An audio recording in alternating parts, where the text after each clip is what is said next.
coming. Appreciate that.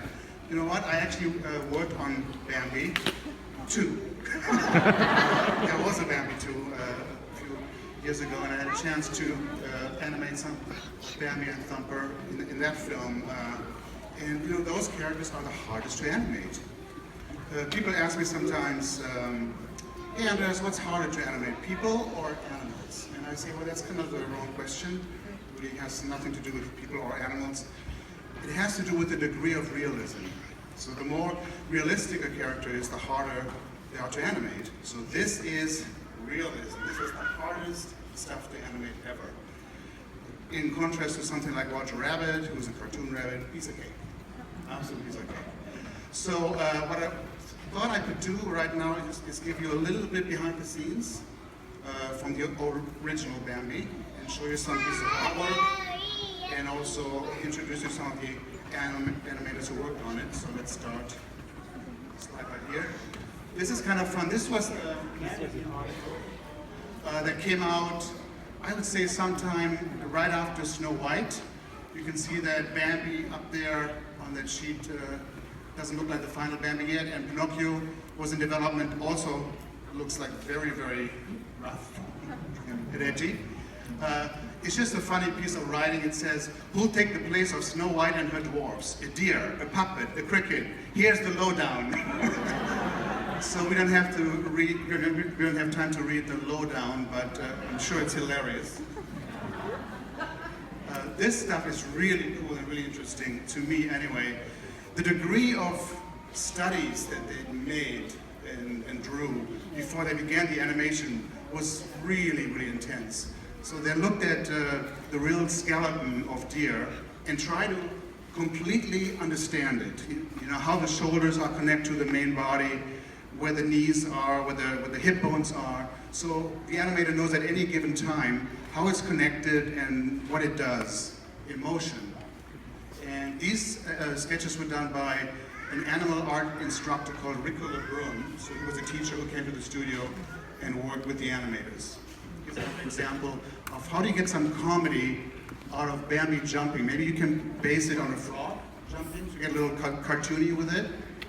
So here's some wonderful examples of that, with notes, you know, and descriptions of what to keep in mind. But I find this study is absolutely fascinating. Really complex poses, you know, where the shoulders twist and the neck goes one way and the ears go the other way, you know. Just trying to really get a comprehensive understanding, you know, of how these deer look like from the inside out. And then this would be one of the early realistic renderings of Bambi, but you can't animate something like this. There's just too much stuff in it, you know, it's not simplified yet. So they had to take it a step further. And this is a sketch by, actually, the art director, Tyrus Wong. He did not so many character sketches, he actually set the mood for the whole film. That wonderful impressionistic background that you see throughout the film was really the work of Tyrus Wong. But he also did some character studies like this one. And Tyrus just passed away last year, I think, so he made it all the way up to, I think, 105. Wow. Wonderful guy.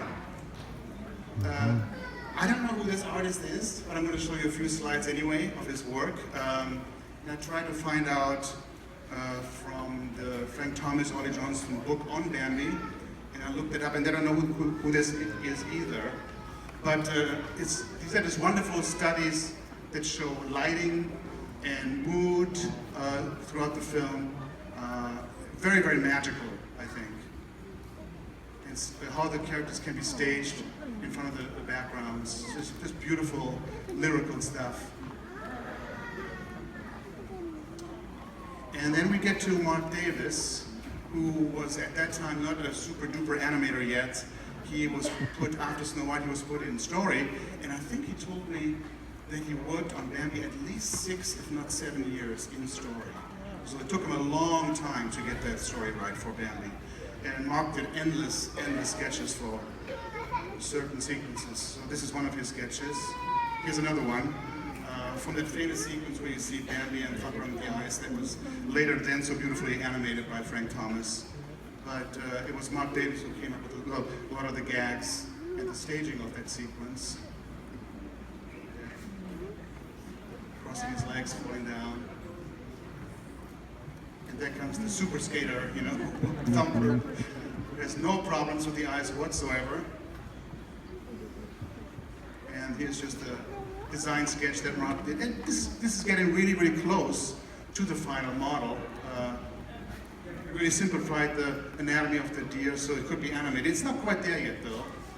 This is really, really close. You can tell that they really simplified it to a point where now you have basic forms and shapes that you can animate and move around. But it took even one more. Oh, this is the character that Mark Davis, you know, who did all the story work, animated for the film, because Walt Disney told Mark, you know what, I really want to see your drawings on the screen in the final film. So he talked to two other supervising animators, Frank Thomas and Milt Carter, and said, why don't you take Mark Davis and make an animator out of him? And so they did, and so Mark animated the skunk Flower, who in this sketch looks like he's about to do something really awful. So we better move on before that happens. This is an interesting model sheet that Mark Davis drew, and he told me years ago that all these sketches originate from observing and studying a book on babies. So there were all these photographs of babies and with their different expressions, crying, laughing, and all of that. And he took those human baby expressions and turned them into little deer expressions. That's what this sheet is all about. So then another animator, Milt Kahl, came in and refined those expressions that Mark had done, and then this really became the final design for the title character. Here you can see how Bambi grows a little bit throughout the film before he becomes the adult. So they show that in this sketch. Love this sheet because again it shows what the animators had learned, that beautiful jump that Bambi does, and how joyful that is, and loose, and you can see that. And if the animators could do this, they could really do anything in that film with that deer body, because they've come such a long way in terms of learning. This is Feline as an adult, also a model sheet by Milt Kahl. Again, the whole range. At that time they could draw these animals from any angle and beautifully. So here are three of the supervising animators with a little boy. Peter Bain is his name, who is the voice of Thumper. And on the left is Otto Johnston, Milt Kahl is in the middle, and Frank Thomas is on the right. And it's funny seeing those guys with hair, because when I got to know them during the 80s, all that hair was long gone. But again, this goes way back to the like around 1940. And this is the fourth supervising animators. There were four on the movie. This is Eric Larson, who also happened to be the animator who hired me to the studio in 1980. So I have a very, very special feeling for Eric. And he mostly animated the owl in the film. He concentrated on that character. And the funny thing is, when I met Eric for the first time, this was actually in Germany, where I grew up, and Eric came visiting. So we had an exchange of letters. So I met him on this cruise ship. And when I saw him first, and he came down the hallway, he looked like the owl. You know? So sometimes animators turn into characters that they animated years earlier. So maybe sometimes I'm going to turn into Lilo or something like that. We'll have to see. Jafar maybe.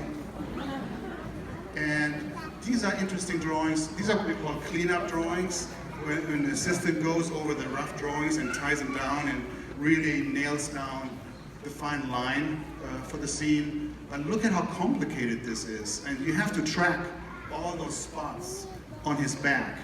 And they have to be drawn in perspective according to the anatomy. There are little bumps, you know, for the front of the body. Then it gets a little thinner for the middle body. Then it bumps up again for the back. So you have to track all that, which is so labor intense.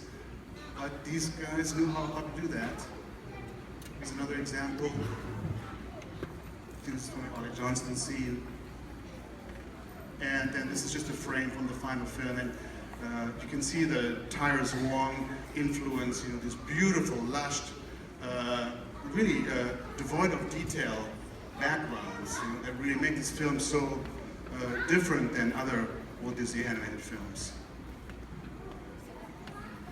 And last but not least, this is a pencil test that, this is a scene that was animated by Milcall that didn't end up in the movie.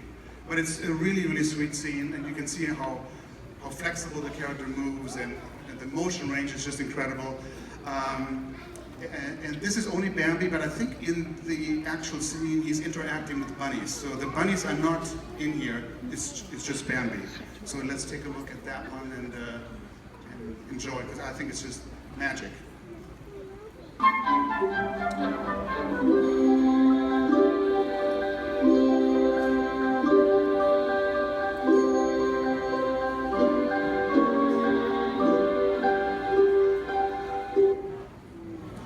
This is just pencil and paper, that's all.